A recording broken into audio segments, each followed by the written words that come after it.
આજે આપણે દાનિયેલના પુસ્તકમાંથી અમુક બાબતો થોડી શીખવા અને સમજવા માંગીએ છીએ.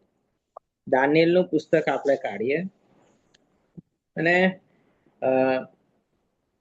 દાનિયેલ એક એવો વ્યક્તિ છે કે જેના જીવનમાં જાણે કે આપણને કોઈ દોષ નથી દેખાતો. બાઇબલમાં જવું બહુ એવા ઓછા લોકો છે કે જેની આપણે કોઈ ભૂલ નથી શોધી શકતા. દાનિયેલ એક એવો વ્યક્તિ બહાર આવે છે કે આપણે બાઇબલમાં જોઈએ છે કે દેવના ઘણા સેવકોથી ઘણી ભૂલ થઈ, પણ દાનિયેલના જીવનમાં આપણે એક પ્રકારનું કોઈ આંગળી ના ચીંધી શકે એવું જીવન આપણે દાનિયેલનું જોઈએ છે. અને આજે એના જીવન પરથી આપણે અમુક અમુક બાબતો શીખવા અને સમજવા માંગીએ છીએ કે એમાંથી કઈ બાબતો તમને હેલ્પરૂપ થાય તમે પોતે જોજો. પણ દાનિયેલના જીવનની એક ખાસિયત એ છે કે દાનિયેલ જ્યારે 15 વર્ષનો જેવો હતો ત્યારે એ યરુશાલેમમાંથી જાણે કે આમ બાબિલ લાવવામાં આવેલ. એની ઉંમર બહુ ઓછી હતી, આવું 15 વર્ષનું જેવું જ હતું. અને ખાસો લાંબો 80-90 વર્ષ સુધી ના આયુષ્યકાળ દરમિયાન એ જીવે છે કે 70 વર્ષ તો એ પોતે બંદીવાસમાં રહે છે, બીજા 15 વર્ષ એટલે 85-90 વધારે વર્ષનું એમનું આયુષ્ય રહ્યું. પણ આ દાનિયેલના જીવનમાં 4 રાજાઓ થઈ ગયા, એક પછી એક 4 રાજાઓ આવ્યા અને 4 રાજાઓમાં આ દાનિયેલ જે હતો એ રહ્યો. ગવર્મેન્ટ આવે ને જાય પણ દાનિયેલ તો રહે છે. જાણે દાનિયેલના જીવન પરથી આપણે ઘણું બધું શીખી શકીએ છીએ કે અને આવો આપણે થોડુંક સમજવાની શરૂઆત કરીએ કે સૌથી પહેલા આપણે જોઈએ છે કે જ્યારે દાનિયેલ બાબિલોન લાવવામાં આવે છે, બહુ નાની ઉંમર છે એની, 15 વર્ષનો જેવો કદાચ હશે. અને શાદ્રાક, મેશાક અને અબેદનગો પણ એની સાથે છે. પણ નાનપણથી જ એના જીવનમાં આપણે એક બાબત જોઈએ છે કે દેવને શું ગમે છે ને દેવને શું નથી ગમતું એનો ખ્યાલ એના મગજમાં બહુ ચોક્કસ છે. અને એણે એના જીવનમાં એક બોર્ડર ખેંચેલી છે, એક લાઈન ખેંચેલી છે કે આ લાઈન મારે ક્રોસ નથી કરવાની. અને માટે જેવું એ આવે છે મહેલમાં, એ તરત જ પોતાનું ધોરણ જણાવે છે કે ભાઈ અમે અમુક પ્રકારનો ખોરાક નહીં ખાઈએ, અમે જાણે કે પોતાની જાતને દ્રાક્ષા રસથી પણ વટાડીશું નહીં. બહુ ચોક્કસ એનું ધોરણ હોય છે.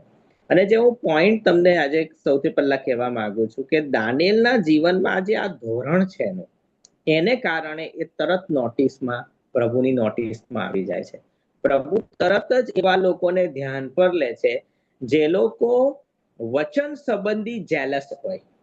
દેવનું જે ધોરણ છે, દેવનું જે વચન છે, એના સંબંધિત તમારો દ્રષ્ટિકોણ શું છે, મારો એક વલણ શું છે, હું દેવના વચનો પ્રતિ કેવો સ્વભાવ ધરાવું છું, એની પર દેવની ખાસ નજર છે.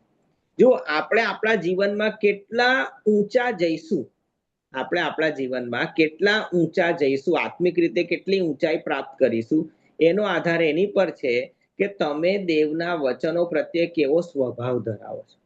શું તમે દેવના વચનોને લાઇટલી લો છો કે દેવના વચનો પ્રત્યે તમે બહુ ઉગ્ર છો, બહુ જેલસ છો, બહુ જ આવેશી છો? દેવના વચનોને માત્ર તમે એક સલાહ તરીકે લો છો કે દેવના વચનને તમે એક ઓથોરિટી, એક હુકમ ને આદેશ તરીકે લો છો? દેવના વચનોને એક અધિકાર તરીકે ગણો છો? કઈ રીતે તમે દેવના વચનને જુઓ છો? બહુ મહત્વનું છે. અને દાનિયેલનું જે જીવન છે એમાં પહેલેથી જ એની અંદર એક વસ્તુ છે, વચન સાથેનો કોમ્પ્રોમાઇઝ. એની શરૂઆત જ એવી રીતે થાય છે. અને ઇઝરાયલમાં એક નિયમ હતો કે નાનપણથી જ બાળકોને દેવનું વચન શીખવવું.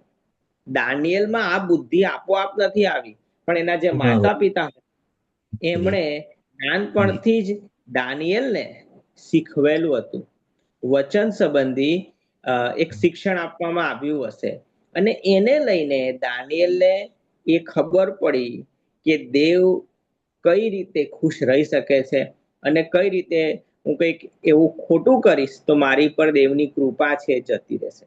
ઘણા બધા લોકો એવા છે, સમજો આજે આપણે નવા કરારમાં છીએ, ઓકે, તો પણ અમુક બાબતો સમજવી જરૂરી છે કે જો આપણે જાણી જોઈને ખોટું કરીએ છીએ, જાણી જોઈને આપણે ખોટા નિર્ણયો લઈએ છીએ, દેવને ગંભીરતાથી નથી લેતા, તો કઈ પ્રભુ આપણને કઈ તાત્કાલિક નરકમાં નહીં નાખી દે, પણ પૃથ્વી પર આપણે હોઈશું ને તો પણ આપણે એકદમ જ ઓછામાં ઓછી એક મામૂલી કૃપામાં જીવ્યા કરીશું. ઘણા બધા લોકો એવા છે, તારણ પામેલા છે, પ્રભુને ઓળખે છે, એમણે ઈસુ ખ્રિસ્તનો સ્વીકાર પણ કર્યો, પણ પછી એમના જીવનોમાં એમણે ખોટા નિર્ણયો લીધા. એમણે જાણે કે પોતાના દેવના વચન કરતા એમણે નોકરીને વધારે મહત્વ આપ્યું. અમુક વખત એમણે લગ્નો યોગ્ય રીતે ના કર્યા, અમુક વખત એમણે બાળકો પર પ્રભુના કહેવા છતાં પણ ધ્યાન ના આપ્યું, અને જાણે કે એમના જીવનોમાં એમણે એક પછી એક એવા વિચિત્ર અને પ્રભુને ના શોભતા નિર્ણયો લીધા કે એ લોકો મરીને સ્વર્ગમાં તો જશે પણ પૃથ્વી પર એ લોકો દેવની કૃપા જાણે ગુમાવી. આપણે સમજવાની જરૂર છે કે દેવનું ધોરણ આપણે પકડી રાખીએ જરૂરી છે. અહીંયા આપણે જોઈએ છે દાનિયેલ ને એના 3 મિત્રો, અને દાનિયેલ બહુ નાનપણથી આગેવાની લે છે, એનામાં એક હિંમત આવે છે, અને જ્યારે તમે દેવના વચન માટે ઉભા થાવ છો તમને કૃપા પણ મળે છે. અહીંયા આપણે જોઈએ છે કે જે બીજા ખોજાઓ હતા, તો 9મી કલમ કહે છે દાનિયેલ 1:9 કે હવે ઈશ્વરની કૃપાથી દાનિયેલ ઉપર મુખ્ય ખોજાની કૃપા દ્રષ્ટિ થઈ ને તેણે તેના પર કરુણા કરી. કે જ્યારે આપણે દેવના વચનને લઈને ઉભા થઈએ છીએ તો એક દેવની કૃપા આપણને મળે છે. ઓકે, અને જુઓ દાનિયેલ 1:21 શું કહે છે? દાનિયેલ તો છે કોરેશ રાજાની કારકિર્દીના પહેલા વર્ષ સુધી ટકી રહ્યો. કોરેશ રાજા એટલે એ રાજા કે જેણે ઇઝરાયલને ફરીથી શું કીધું? યરુશલેમમાં આવવા દીધું. ઓકે, સો કોરેશ રાજા એટલે જ્યારે બાબિલોનમાં દાનિયેલ આવ્યો ત્યારે 15 વર્ષ હતો, અને 15 અને બીજા 70 વર્ષ આપણે ઉમેરી દઈએ જેટલા એ લોકો બંદીવાસમાં રહ્યા, લગભગ 84-85 વર્ષના છે દાનિયેલ. ત્યારે જે રાજા છે એની સાથે પણ દાનિયેલે કામ કર્યું. 15 વર્ષના હતા ત્યારે પણ રાજા સાથે કામ કર્યું, અને જ્યારે 85 વર્ષના થયા ત્યારે એ રાજા સાથે કામ કરતા. સો જો તમે દેવના વચનમાં ચાલો છો તો પ્રભુ છેલ્લે સુધી તમને પકડી રાખશે. આપણે દાનિયેલના જીવન પરથી શીખી શકીએ છીએ. ઘણા બધા બાઇબલમાં એવા કેરેક્ટર છે, એક સમયમાં એમણે બહુ જબરજસ્ત કામ કર્યું પછી ખોવાઈ ગયા. જેમ કે શાઉલ, બરાબર છે, જૂના કરારમાં થોડો સમય કામ કર્યું પછી ખોવાઈ ગયા. લોત થોડો સમય રહ્યા પછી એ પોતાની અસરકારકતા ગુમાવી બેઠા. સામસુન, જેમણે 20 વર્ષ સુધી ઇઝરાયલનો ન્યાય કરેલો. પણ આપણે દાનિયેલને જોઈએ છે 85 વર્ષના થાય છે ત્યારે પણ એમના અભિષેકનું વજન છે, ત્યારે પણ એ પ્રભુનું કામ કરી રહ્યા છે. સો દાનિયેલના જીવનમાં એક સાતત્ય જોવા મળે છે. તમે 60 વર્ષના હોવ તો પણ હું તમને કહેવા માંગુ છું પ્રભુ તમને કોઈ એકદમ નવું કામ સોંપી શકે છે. 60 વર્ષના થયા એટલે બસ હવે પૂરું થવા આવ્યું છે એવું ના સમજતા. 80 વર્ષે મૂસાને તેડું મળેલું કે લોકો 55-60 વર્ષે તો એવું માનવા માંડે છે કે હવે શું વળી. એવું ના માનો, એવું સહેજ પણ ના માનો. ઓકે, તો પહેલા અધ્યાયમાં આપણે આ બાબતો શીખીએ છીએ. પછી આપણે એના જીવનમાં એ બીજા 3 લોકોને તૈયાર કરે છે, શાદ્રાક, મેશાક ને અબેદnego. બરાબર છે, આપણે જોઈએ છે કે ભાઈ આજે દાનિયેલ છે,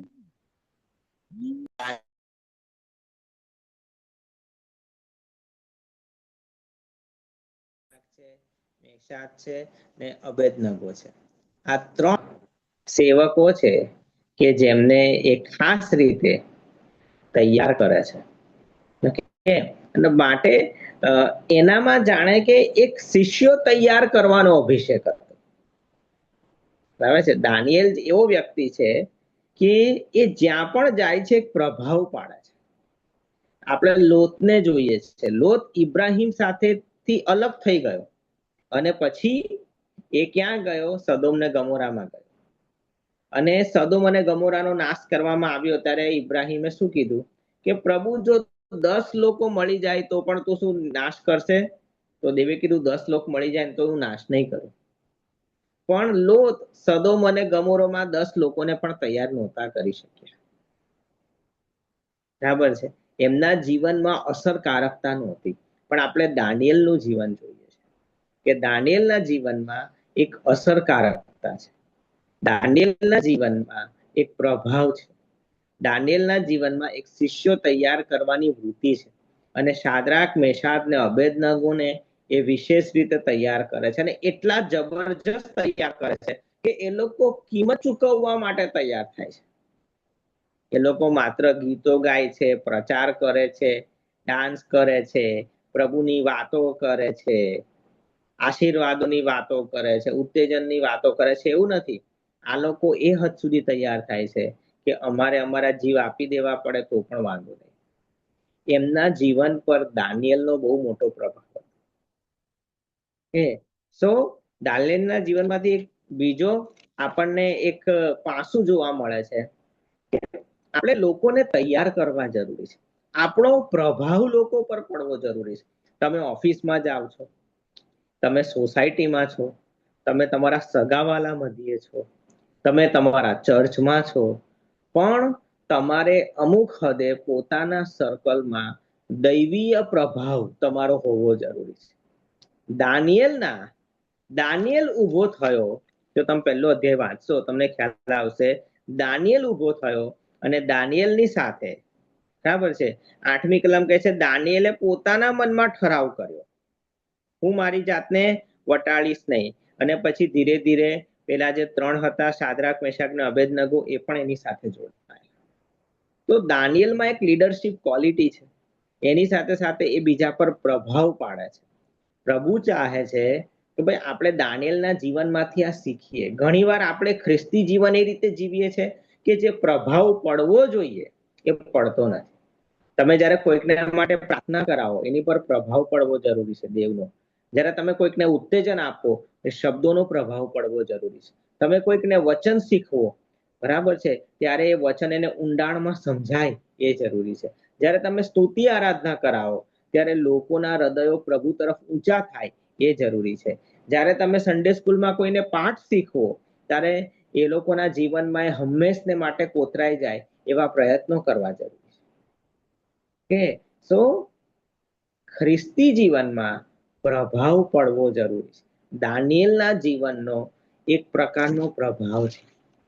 દાનિયેલ જ્યાં પણ ગયો, સમજો આપણને એક વસ્તુ એનામાં જોવા મળે છે કે હંમેશા એનામાં એક અદ્ભુત પ્રકારનો પ્રભાવ જોવા મળે છે. ત્યારબાદ આપણે એક બાબત જોઈએ છે કે દાનિયેલના જીવનમાં એક સંકટ આવે છે. ઓકે, દાનિયેલના જીવનમાં શું થાય છે? તો કે ભાઈ એક કાવતરું તૈયાર કરવામાં આવે છે. આપણે સમજવું જરૂરી છે કે તમે જેમ જેમ પ્રભુમાં આગળ વધશો, અથવા કદાચ નહીં વધો તો પણ જાણે કે અમુક પ્રકારના કાવતરાઓ તમારા જીવનમાં ઘડવામાં આવશે.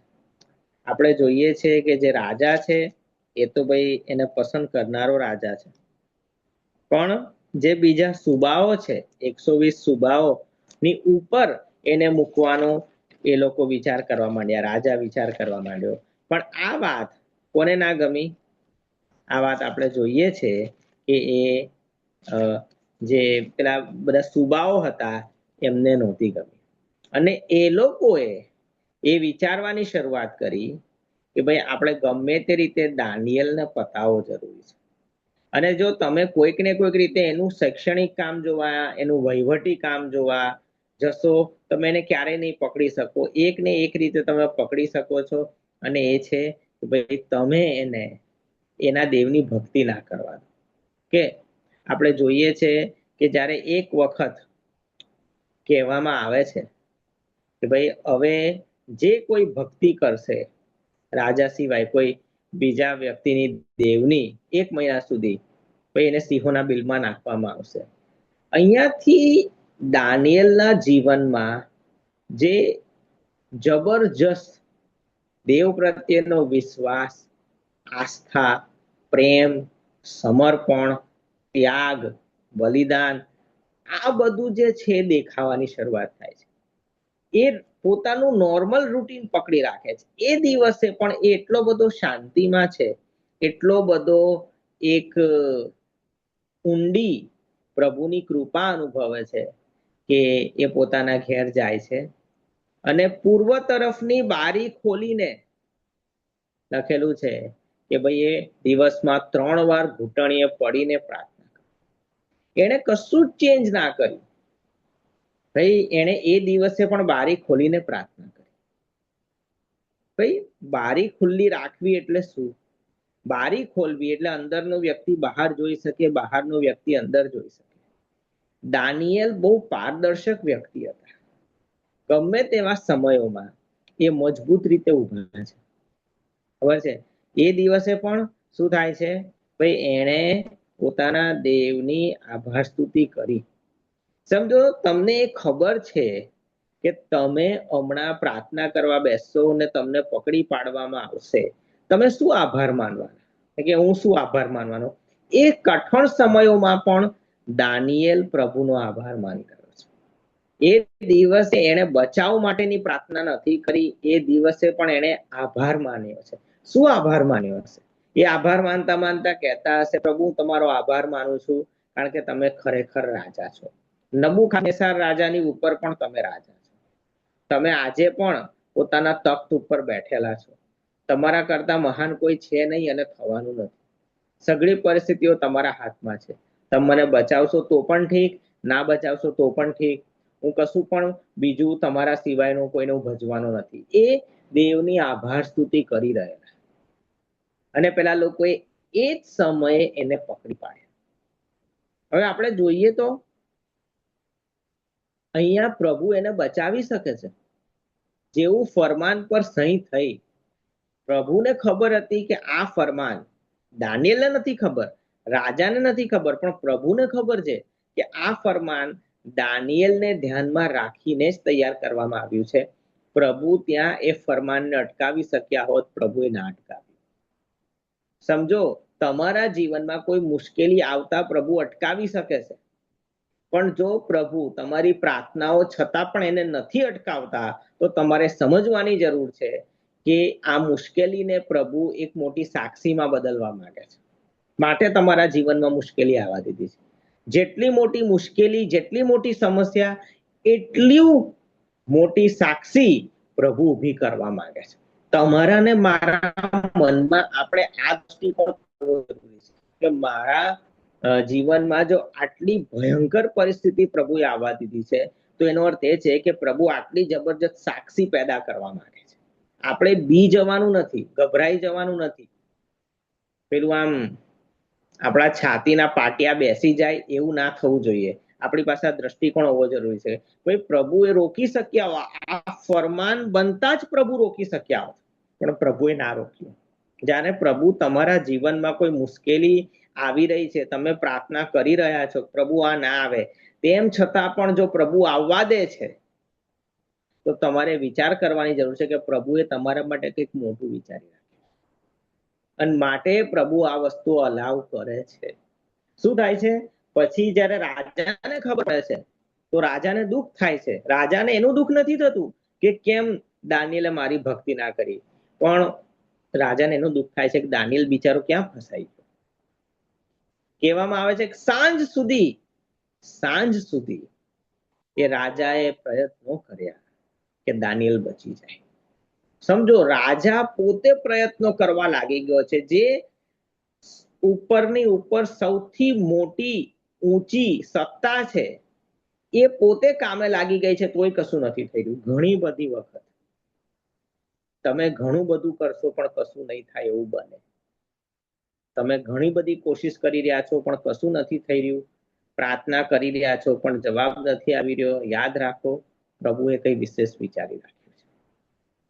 પ્રભુ હવે તમારા પ્લાનને સાઈડ પર કરી દીધા છે, પોતાના પ્લાનને જ પ્રભુ આગળ લઈ જઈ રહ્યા છે. અને તમે જોજો ધ્યાનથી કે જ્યારે આ દાનિયેલ પકડાય છે, આખું વાંચજો તમે, જ્યારે દાનિયેલ પકડાય છે અથવા તો જ્યારે ફરમાન પણ સહી થાય છે અને સિંહોના બિલમાં એને નાખવામાં આવે છે, ત્યાં સુધી ઓલમોસ્ટ દાનિયેલ કંઈ જ નથી બોલતા. જોજો તમે ધ્યાનથી, તમે વાંચજો કે દાનિયેલે શું કીધું. તો જ્યારે દાનિયેલને પકડવામાં આવે છે, રાજા સમક્ષ લઈ જવામાં આવે છે અને પછી એને સિંહોના બિલમાં નાખવામાં આવે છે, ત્યાં સુધી દાનિયેલનો કોઈ જ ટોક નથી આવતી. દાનિયેલ બસ શાંત જ છે. એને એ ખબર છે મારે શાંત રહેવાનું છે, પ્રભુ કામ કરશે. ઘણીવાર આપણને એ ખબર પડવી જરૂરી છે ક્યારે ચૂપ રહેવું ને ક્યારે બોલવું. અહીંયા શું થાય છે કે બહુ પ્રયત્નો કરવામાં આવે છે પણ દાનિયેલને બચાવી શકાય એમ નથી. એટલા માટે નથી બચાવી શકાતા કે કાયદા એવા છે. એક વખત જે કાયદો પાસ કરી દેવામાં આવ્યો એ કાયદાને પાછો ખેંચી શકાય નહીં. અને શું થાય છે, એક તબક્કો આવે છે કે જ્યાં રાજાના પ્રયત્નો પણ ફેલ થઈ જાય છે અને ત્યારબાદ સિંહોના બિલમાં એને નાખવામાં આવે છે. સિંહોને ભૂખ્યા રાખવામાં આવતા હતા. પણ અહીંયા આપણે જોઈએ છે કે ચલો ભાઈ, પહેલા કદાચ એવું થાત કે ફરમાન જ ના બનત તો બહુ સારું થાત. પછી કદાચ એવું થાત કે ભાઈ રાજાએ સાંજ સુધી પ્રયત્નો કર્યા, કોઈક રીતે ફરમાન કેન્સલ થઈ. અહીંયા જાણે કે આ દાનિયેલ બચી શકે છે. પછી પછી તો એવી હાલત આવે છે કે હવે સિંહોના બિલમાં જ જવાનો, અને સિંહોના બિલમાં તો દાનિયેલ બચે એની કોઈ ગુંજાઈશ જ નથી. કારણ કે આ સિંહો તો 2 દિવસ 4 દિવસ અઠવાડિયાથી ભૂખા રાખવામાં આવતા હતા. એટલે જેવું કોઈ આવે ફાડી જ ખાય. એટલે સિંહોના બિલમાં દાનિયેલ બચે એની તો કોઈ બીજાને ગુંજાઈશ નથી. અને હું તમને જે કહેવા માંગુ છું કે જ્યાં જ્યાં જ્યાં ઘણીવાર કોઈ જ ગુંજાઈશ નથી હોતી, ત્યાં પ્રભુ પોતે ગુંજાઈશ બનીને ઉતરે છે. બરાબર છે? જ્યાં કોઈ પોસિબિલિટી નથી કે અહીંયા કંઈક કામ થાય, ત્યાં પ્રભુ તે પોતાનામાં પોસિબિલિટી બનીને ઉતરે છે. હું જ પોતે પોસિબિલિટી છું. અને શું થાય છે, પ્રભુ હજુ તો ભાઈ દાનિયેલને સિંહોના બિલમાં નાખવામાં આવે એ પહેલા દેવ પોતે સિંહોના બિલમાં દાનિયેલની રાહ જોઈને બેઠા છે. દેવે દાનિયેલને કીધું હશે, દાનિયેલ બેટા તું ચિંતા ના કર, તું સિંહોના બિલમાં આવ, આપણે રાત સાથે કાઢીએ છીએ, ચિંતા ના કર, તું ત્યાં ખબર છે. અને શું થાય છે,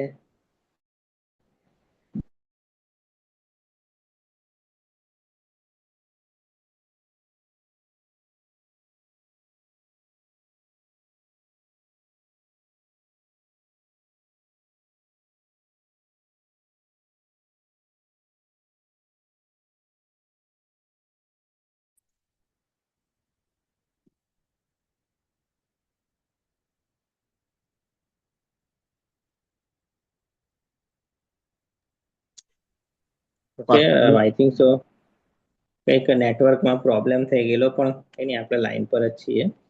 ઓકે, દેવ જાણે કે દાનિયેલને કહી રહેલા કે ભાઈ તું સિંહોના બિલમાં આવ, આપણે આખી રાત જે છે સાથે જ કાઢીશું. અને શું થાય છે, જ્યારે સિંહોના બિલમાં દાનિયેલ જાય છે, સમજો દાનિયેલ જે પ્રકારના પ્રાર્થનાવાદી વ્યક્તિ છે, જે પ્રકારનો વિશ્વાસ છે, જે પ્રકારનું વિશ્વાસુપણું છે, જે દેવ પ્રત્યેનું ઊંડું માન છે, જે સતત એમણે એક આત્મિક શિસ્ત વર્ષોથી પકડી રાખી છે, હવે એ સમય છે જ્યાં દેવ પોતે દાનિયેલને માન આપે. યાદ રાખો, જો તમે વ્યક્તિગત રીતે પ્રભુને વિશ્વાસુ છો, તમારા જીવનમાં તમે અંદર ખાને દેવનો ભય રાખેલો છે, દેવને પ્રેમ કરો છો, સતત એક શિસ્તમાં ચાલો છો, બહુ વ્યક્તિગત રીતે વફાદાર છો, પ્રભુ આ જુએ છે, જુએ છે, જુએ છે, જુએ છે, જોયા કરે છે, જોયા કરે છે. અને એક સમય આવે છે જ્યારે પ્રભુ તમને બહુ મોટી રીતે એનું માન આપે છે. અને શું થાય છે કે દાનિયેલ જ્યારે સિંહોના બિલમાં જાય છે, ભાઈ સિંહોના બિલમાં તો આમ સન્નાટો છવાઈ જાય છે. શું છે? સિંહોના બિલમાં સન્નાટો છવાઈ જાય છે, કોઈ સિંહ ચૂં ચા નથી કરતું. ભાઈ સિંહોને પણ એક પ્રકટીકરણ મળ્યું કે ભાઈ આ દાનિયેલ તો પ્રથમ ફળ કહેવાય, ખાવાનું નહીં. પ્રથમ ફળ ખાવાનું નહીં, બાઇબલમાં છે ને. પ્રથમ ફળથી તો શું કરવાનું? દેવને માન આપવાનું. પ્રથમ ફળથી જો દેવને માન આપશો તો બીજું મળશે. એટલે બધાને બધા જ સિંહોને પ્રકટીકરણ મળ્યું, એ આ તો પ્રથમ ફળ આવ્યું દાનિયેલ, ખાવાનું નથી ભાઈ, કોઈ ખાતા નહીં ભાઈ, હા બીજું આવશે હજુ. અને શું થયું કે ભાઈ દાનિયેલ તો એકદમ વટની સાથે રાત કાઢી. અને કોઈ સિંહ આવી ગયો હશે કે સાહેબ ઊંઘી જાવ મારા પેટ પર માથું મૂકીને, અને સરસ રીતે દાનિયેલની તો રાત નીકળી. પેલી બાજુ રાજાને ઊંઘ ના આવી. કેવી પરિસ્થિતિ છે જુઓ. તમે વિચાર કરો દાનિયેલનું વજન કેવું છે. દાનિયેલ એવો વ્યક્તિ છે કે રાજાને ઊંઘ નહીં આવતી કે ભાઈ આ માણસ જતો રહ્યો ને તો હું કેમનું બધું સંભાળીશ. રાજાને ચિંતા થાય છે. ભાઈ રાજાએ રાત્રે કોઈ વાજિંત્રોય ના સાંભળ્યા, રાજાની ઊંઘ જતી રહી. અને સવાર થઈ અને રાજા પોતે વહેલી તકે દોડ્યા. સમજો, દેવ એને માન આપે છે, રાજા એને માન આપે છે, બરાબર છે. અને જઈને કહે છે, બરાબર છે, ભાઈ દાનિયેલ તું કેમ છે? ભાઈ મેં તને બચાવ્યો છે. અને અંદરથી બોલે છે, રડતે સાદે, બરાબર છે. એ રાજા રડતો રડતો બોલે છે. તમે વિચાર કરો કે ભાઈ આ રાજાને પોતાને દુઃખ થાય છે કે મેં કઈ બુદ્ધિમાં આવો નિયમ કે મારા આટલા સારા એક સેવકને આવા જોખમમાં મૂકી દીધો, બરાબર છે. અને ત્યાં શું લખેલું છે? દાનિયેલ કહે છે રાજા સદા જીવતા હોય તો દાનિયેલ અંદરથી પાછા આશીર્વાદ આપે છે. દાનિયેલ અંદરથી રાજાને આશીર્વાદ આપે છે. ઓકે. અને શું કે છે કે ભાઈ મારે પોતાના દૂતને મોકલીને સિંહોના મોં બંધ કરાવ્યા છે ને સિંહોએ મને કઈ ઈજા કરી નથી. ભાઈ દાનિયેલ એક એવું વાતાવરણ લઈને સિંહોના બિલમાં ગયા કે ત્યાં દેવની હાજરી અને એ જે પ્રકારની શિસ્તમાં હતા એ શિસ્તનું વાતાવરણ ત્યાં પણ આવી ગયું. એમણે સિંહો પર પ્રભાવ પાડ્યો. એમની હાજરીની અસર સિંહો પર પડી. સાદ્રાક મેશાક અબેદનગો પર તો પડી જ, રાજા પર પણ પડી, પેલા 120 સુબાઓ પર પણ એમની અસર પડી, જાનવરો પર પણ ભાઈ દાનિયેલની એક હાજરીની અસર પડી. અને શું થાય છે? હવે શું કરવાના ભાઈ? હવે હવે સિંહે ખાધો નહીં દાનિયેલને તો શું કરવાના? હવે નિયમ શું કહે છે? ભાઈ હવે ખાતા નહીં તો બહાર કાઢો. ભાઈ પાછો બહાર કાઢ્યો અને જોયું તો ભાઈ એના અંગ પર કોઈ ઈજાના ચિહ્નો માલુમ પડ્યા નથી. કોઈ સિંહે આવીને નખોરિયા માર્યા નહીં, નખોરિયા મારવાની હિંમત કરી નહીં, દાનિયેલને ચાટવાની હિંમત કરી નહીં કોઈએ, બરાબર છે. એવો પ્રભાવ ને એવી દેવની સુરક્ષા અને એવી ધાક, જાણે એવી દેવની ધાક એ સિંહોને ત્યાં લાગી. અને આપણે જાણે વિચારીએ છીએ કે ભાઈ આ હદ સુધી વાત કેમ ગઈ? કેમ દેવ એને બચાવી શકતા હતા પણ દેવે ના બચાવ્યો? કેમ? કારણ કે દેવ દાનિયેલને લાંબા ગાળાની શાંતિ કરી આપવા માંગતા હતા. હવે કોઈ દાનિયેલનું નામ એમ લેવાનું નહીં. હવે એક એવી ધાક ઊભી કરી દીધી છે દાનિયેલની પ્રભુએ કે હવે કોઈ દાનિયેલનું નામ લેવાનું નથી.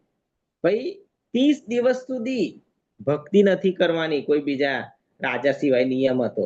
આ તો પહેલા બીજા દાડે જ થઈ ગયું. હજુ 28-29 દિવસ બાકી છે. હજુ 28-29 દિવસ બાકી છે.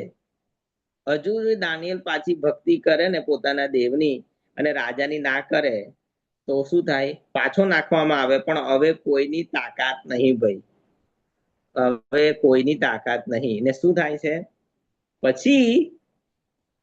જે લોકોએ આ નિયમ કાઢેલો એમને જ અંદર નાખવામાં આવે છે. અને ભાઈ સિંહોએ તો ભાઈ એમને ફાડી જ નાખ્યા, નીચે જાણે પડવા ના દીધા. સમજો આ પેલું પ્રથમ ફળ છોડેલું ને પછી બીજા ફળો આયા. દાનિયેલના જીવનમાંથી આપણે શીખીએ છીએ પ્રથમ ફળથી દેવને માન આપવાનું, તો પછી બીજું મળે છે. સિંહોએ પણ દેવનું ફળ, દેવના માણસનું ફળ ના ખાધું, અને સિંહોને પણ પ્રભુએ જો આપ્યું હોય તો તમને ને મને તો પ્રભુ આપશે. અને આ જે દાનિયેલનું જે જીવન છે એ જબરજસ્ત ઇમ્પેક્ટ વાળું જીવન છે. એટલી મોટી સાક્ષી ઊભી થઈ ને પછી અહીંયા જે લખેલું છે કે બધાએ દાનિયેલના દેવથી કાપવું થતા બીવું, અને ભાઈ એના જેવો કોઈ બીજો દેવ નથી. કે આપણે જોઈએ છે કે ભાઈ આ બહુ જબરજસ્ત, બહુ જબરજસ્ત જાણે કે આપણને આ એક બાઇબલમાં આ સ્ટોરી દેખાય છે. દારિયાવેશ રાજાના સમયમાં એ થાય છે. એના સમયમાં એક બીજો પણ રાજા હોય છે, નબુખાદનેસાર. અને આ નબુખાદનેસાર રાજાની સામે પણ દાનિયેલ હિંમતથી જઈને સ્વપ્નનું અર્થઘટન કરે છે. સમજો દાનિયેલમાં એક બહુ અજીબ પ્રકારની ગિફ્ટિંગ હતી. કે જો દાનિયેલની ગિફ્ટિંગ તમારે વાંચવી હોય ઓકે, તો તમને એ તમને ક્યાં જોવા મળશે, એક મિનિટ તમને કાઢીને બતાવું. ઓકે, દાનિયેલનું પુસ્તક એનો 5મો અધ્યાય અને 10મી કલમથી આગળ જો તમે જશો તો ત્યાં બધી જાત જાતની એની ગિફ્ટિંગ લાગી છે. જુઓ 5મો અધ્યાય 12મી કલમ, કેમ કે એ જ દાનિયેલ જેનું નામ મરહુમ રાજાએ બેલ્શાસાર પાડેલું, તેનામાં ઉત્તમ મન, કૌશલ્ય, આવડત, બુદ્ધિ, ડાપણ, સ્વપ્નોનો અર્થ કરવાની, સ્વપ્ન ગમે તેવા હોય એનો અર્થ કાઢી આપે, ગૂઢ વાક્યોનો ખુલાસો કરી બતાવો. બરાબર છે? એવા કોઈક વાક્યો, એવી કોઈ રચના કે જે તમને ના સમજાતી હોય એ સોલ્વ કરી આપે, તથા સંદેહ દૂર કરવાની શક્તિ માલુમ પડ્યા હતા. કોઈ વ્યક્તિનું મન બહુ અવિશ્વાસ વાળું છે, એને શંકા થયા કરે છે, એને પ્રશ્નો થાય છે, એને ગૂંચવાડો થાય છે, દેવ પર ભરોસો આવતો નથી, ગભરાયા કરે છે, સતત બીક, ડિપ્રેશનના અટેક આવે છે, તો દાનિયેલ એવી રીતે વાતો કરતા હશે, એવી રીતે સમજાવતા હશે, એવી રીતે મે બી કાઉન્સેલિંગ કરતા હશે કે એના મનમાં રહેલા ડાઉટ પણ દૂર થઈ જાય. સમજો આ દાનિયેલમાં આ આવડતો હતી. દાનિયેલનું પુસ્તક બહુ અદ્ભુત પુસ્તક છે. બરાબર છે? અને શું થાય છે, એક બીજો રાજા આવે છે, નબુખાદનેસ્સર રાજાનો દીકરો બેલ્શાસાર. બેલ્શાસાર એટલે દાનિયેલ, બેલ્શાસાર એટલે રાજા. અને શું થાય છે, આ રાજા એક ભૂલ કરે છે. એક દિવસ થાય છે, ચલો ભાઈ બધા ભેગા થઈને દ્રાક્ષારસ પીએ. બધી પત્નીઓને ઉપપત્નીઓને બધાને બોલાવે છે, અને પછી કે પેલા મંદિરના પાત્રો કાઢો, અને મંદિરના પાત્રો કાઢવામાં આવે છે ને એમાં દ્રાક્ષારસ પીવામાં આવે છે. 5મો અધ્યાય ને 1લી કલમથી વાંચજો, અને તરત જ દેવ રિએક્ટ કરે છે. શું કહેવા માંગુ છું, આપણે સમજવું જરૂરી છે, અમુક પ્રકારની બાબતો પ્રભુ નથી ચલાવતા. જ્યાં સુધી એદનવાડીમાં પેલું ફળ ખાવામાં ના આવ્યું ત્યાં સુધી કોઈ વાંધો નતો, જેવું ફળ ખાધું પ્રોબ્લેમ થયો. ઘણી બધી વખત પ્રભુ બહુ ચોક્કસ આધીનતા માંગે છે. અહીંયા શું થાય છે, આ પાત્રો પવિત્ર પાત્રો હતા, એ અલગ રખાયેલા પાત્રો હતા, એમાં કઈ કાંદા બટાકાનું શાક ને રોટલી ના ખવાય, એમાં દ્રાક્ષારસ ના પીવાય. પણ જેવું આ લોકોએ પીધું તરત જ દેવે જજમેન્ટ આપ્યું. દાનિયેલ સમજી ગયા. મેને તકેલું ફાસીન, તમે કમતી માલુમ પડ્યા છો, અર્થઘટન કરી બતાવે છે. શું સમજાય છે આપણને? દાનિયેલના પુસ્તકમાં એક પ્રભુનો સ્વભાવ સમજાય છે કે પ્રભુ ચાહે છે કે અમુક બાબતો સાથે તમે કોઈ ચેલેન્જ ના કરો. અમુક લોકો, અમુક અભિષેકની સામે તમે ખોટા દાવાઓ, ખોટી મગજમારી ના કરો. અમુક પ્રકારના પાપોમાં તમે ના જાઓ, નહીં તો બહુ મોટી કિંમત તમારે ચૂકવવી પડે એવું બની શકે. ખબર છે? દાનિયેલના પુસ્તકમાં આ આપણે બાબતોને જોઈ શકીએ છીએ. અને છેલ્લે દાનિયેલનું પુસ્તક એનો જે 10મો અધ્યાય છે, બરાબર છે, એવું કહેવામાં આવે છે કે આ અધ્યાય જયારે લખાઈ રહ્યો છે ત્યારે દાનિયેલ લગભગ 80 વર્ષના છે. 80 વર્ષના છે. 80 વર્ષની ઉંમરે દાનિયેલ 21 દિવસના ઉપવાસ કરે છે. કેટલી? 80 વર્ષની ઉંમરે દાનિયેલ 21 દિવસના ઉપવાસ કરે છે. આપણે 40 વર્ષે નહીં થતા હોતા લોકો. 21 દિવસના ઉપવાસ પર દાનિયેલ ઉતરે છે. અને દાનિયેલ એક શોધ કરે છે બહુ મોટી, કે આપણા બંદીવાસના વર્ષો પૂરા થઈ ગયા છે. આ મેસેજ કોઈને ખબર જ નહોતી. બધા રહેતા રહેતા રહેતા 1 વર્ષ થયું, 2 વર્ષ થયા, 10 વર્ષ થયા, 20 વર્ષ થયા, 50 થયા, 60 થયા, પછી 70 વર્ષ થવા આયા. તો કોઈને ધ્યાન જ નહીં રહ્યું કે પ્રભુએ વર્ષો પહેલા આવું કીધેલું, 70 વર્ષ પછી આપણો બંદીવાસ પૂરો થઈ જશે, હવે આપણે ફરી આપણા વતનમાં જવાનું છે. એ વર્ષો ગણવા પડે ને કેલેન્ડર પ્રમાણે. યહૂદીઓનું એક અલગ રીતનો હિસાબ હોય. દાનિયેલ શોધ કરે છે. જો તમે જો વાંચશો તો દાનિયેલનું પુસ્તક 9મો અધ્યાય અને 2જી કલમ, ની કારકિર્દીમાં 1લા વર્ષમાં હું દાનિયેલ યહોવાની વાણી યર્મિયા પ્રબોધકની પાસે આવી હતી તે પ્રમાણે યરૂશલેમની પાયમાલી તથા સુધી મુદતના 70 વર્ષો વિશેની ગણતરી પવિત્ર શાસ્ત્ર પરથી હું સમજ્યો. બરાબર છે. એને શોધ કરી કે આપણી સજા તો પૂરી થઈ ગઈ છે.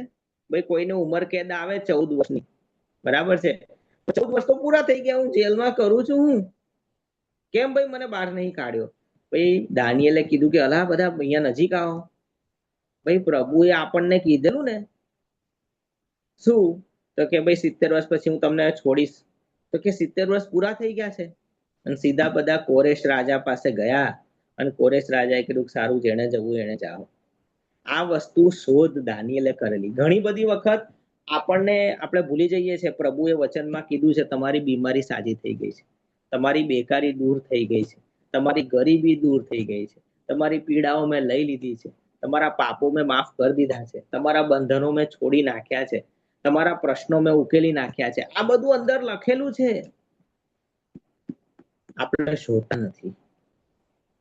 દાનિયેલે શોધી કાઢ્યું ને બધાને જાહેરાત કરી, ભાઈ આપણે અહીંયા શું કરીએ છીએ, ચલો બધા પાછા યરૂશલેમ, ચલો કે ભાઈ ફરી ત્યાં જઈએ. પ્રભુએ જે આપણને સજા કરેલી એ સજા પૂરી થઈ ગઈ છે, વર્ષો પૂરા થઈ ગયા છે કે. અને દાનિયેલ રહે છે તો બાબિલોન. દાનિયેલ નથી જતા પાછા યરૂશલેમ, દાનિયેલ નથી જતા. દાનિયેલ બાબિલોનમાં જ પછી આગળ સમય જતા મૃત્યુ પામે છે. પણ એ છેલ્લે એ શોધી કાઢે છે, બહુ મોટી શોધ કરે છે દાનિયેલ, કે ભાઈ આપણા 70 વર્ષો પૂરા થઈ ગયા છે, હવે આપણે અહીંયા રહેવાની જરૂર નથી. પ્રભુના વચન પ્રમાણે આપણે હવે મુક્ત છીએ કે. અને પછી પેલું એઝરા અને નહેમિયા અને બધા જે પુસ્તકો છે એની શરૂઆત થાય છે અને બધા લોકો પછી પાછા ધીરે ધીરે યરૂશલેમ બાજુ પ્રયાણ કરે છે. તો દાનિયેલ બહુ જ મહત્વનો વ્યક્તિ છે. એનું ધોરણ, એની હિંમત, એની આત્મિક શિસ્ત, એના જે સિંહોના બિલમાં એ ગયો, એ પછી જે રાજાઓની સામે એને હિંમતથી વાત કરી, 4 રાજાઓ સુધી ટકી રહ્યો, અને છેલ્લે દાનિયેલે આખી પ્રજાને એ મેસેજ આપ્યો. કારણ કે કોઈને ખબર નહોતી. કારણ કે આ બધું સમજવું, અભ્યાસ કરવો, એ દાનિયેલ જેવા અભ્યાસી વ્યક્તિ હતા જે અભ્યાસ કર્યા કરતા હતા. 15 વર્ષના હતા ત્યારે બાબિલોન આવેલા અને લગભગ જાણે કે 80-85 વર્ષના થાય છે ત્યારે જે લોકો ત્યાં મોટા થયેલા એમને બધાને પાછા મોકલે છે. એક મેસેજ એ શોધી કાઢે છે, એક મોટી શોધ કરે. જેમ વીજળીની શોધ થઈ, જેમ પ્લેનની શોધ થઈ, જેમ ટેલિફોનની શોધ થઈ, મોબાઈલની, કોમ્પ્યુટરની શોધ થઈ, એ સમયે ઇઝરાયલ પ્રજામાં એમણે શોધ કરી કે આપણો બંદીવાસનો સમય હવે પૂરો થઈ ગયો છે. ઓકે, સો આના પરથી અમુક બાબતો સમજવાની છે. આશા રાખું છું કે કોઈક ને કોઈક રીતે આ બાબતો તમને સ્પર્શે અને પ્રભુ તમને જે વાક્યોમાંથી કંઈક બદલવાની, સુધરવાની કે પછી કંઈક અપનાવવાની પ્રેરણા કરે, કોઈ ખાસ પ્રકારનો બોજ આપે. જેમ દાનિયેલ 3 વખત દિવસમાં પ્રાર્થના કરતા હતા, ઘૂંટણીએ પડીને પ્રાર્થના કરતા. ઓકે, તમે પોતાના જીવનમાં એકાદ મહિનો એવી રીતે કાઢી શકો છો કે આ એક મહિનો હું કમિટ કરું છું, દિવસમાં 3 વાર પ્રાર્થના કરીશ. ઘણા બધા લોકો એવા છે જેવું વર્ષ શરૂ થાય છે 2026 નું, 27 નું, 28 નું, એવો એ લોકો જાન્યુઆરી મહિનો ખાસ બહુ સેક્રિફિશિયલી દિવસમાં 3 વાર પ્રાર્થના કરે છે. પહેલો મહિનો એ લોકો ખાસ રીતે પ્રભુના આ રીતે આપે છે. ઓકે, જે રીતે પ્રભુ તમને પ્રેરણા કરે. પણ અદ્ભુત પુસ્તક છે, જો ઘણા વખતથી તમે નથી વાંચ્યું તો ફરી એકવાર વાંચી જજો. આરામથી 2 કલાકમાં વંચાઈ જશે, આરામથી 2 કલાકમાં શાંતિથી વંચાઈ જશે. ઓકે, પ્રભુ તમને કૃપા આપે. આવો પ્રાર્થના કરીએ. પ્રભુ, તમારી હજુરમાં આવીએ છીએ, આ સમયે ખાસ અમે પ્રાર્થના કરીએ છીએ પ્રભુ, આ દાનિયેલના પુસ્તક દ્વારા તમે અમારી સાથે વાત કરી, અને પ્રભુ અમે પોતે દાનિયેલની જેવો વિશ્વાસ, એક શિસ્ત, એક આભારી વલણ અને હૃદય, અને એક પ્રકારની હિંમત અને એક પ્રભાવ પાડવાની કૃપા, અને પ્રભુ એક અદ્ભુત ગિફ્ટિંગ અમે અમારા જીવનોમાં પ્રભુ માંગી લઈએ છીએ. સગળું તમારા હાથમાં સોંપીએ છીએ પ્રભુ ઈસુ, તમારા નામમાં માંગીએ છીએ.